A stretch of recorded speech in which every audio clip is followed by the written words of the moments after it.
L'an dernier, la boîte de jazz s'installait sur la place du Manège pour retracer l'histoire de ce style musical. Aujourd'hui, le concept est identique, mais l'atmosphère a changé.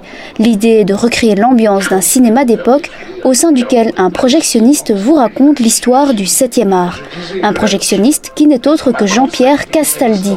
Cet invité de marque a eu un véritable coup de foudre pour le lieu.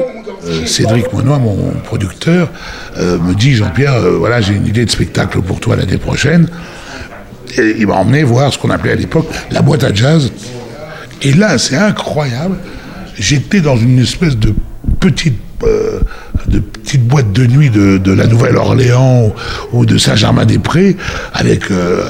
j'ai trouvé ça insensé. Mais j'ai passé un truc insensé.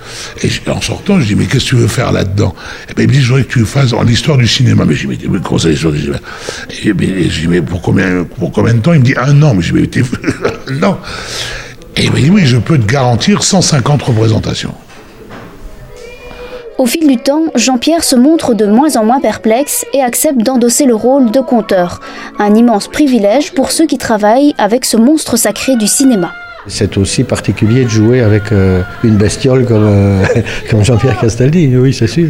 Parce que c'est un virtuose, donc c'est quelqu'un qui est capable, pour faire un parallèle avec un joueur de tennis qui serait de très haut niveau, c'est quelqu'un qui est capable de vous envoyer des balles, alors qu'il pourrait vous tuer à la première balle qu'il vous envoie, qui est capable de vous envoyer une balle que vous êtes capable de rattraper.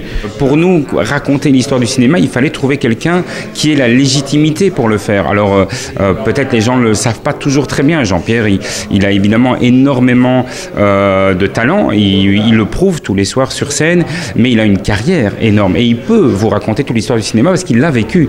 Il a joué avec les plus grands, avec Gabin, avec Delon, avec Belmondo, avec Gene Hackman dans French Connection, il est même dans un James Bond, donc il a une carrière aux États-Unis, il a une carrière en France, il a une carrière de théâtre également, et donc je pense que c'est un personnage qui avait cette disponibilité et cette possibilité de nous emmener dans l'histoire du cinéma.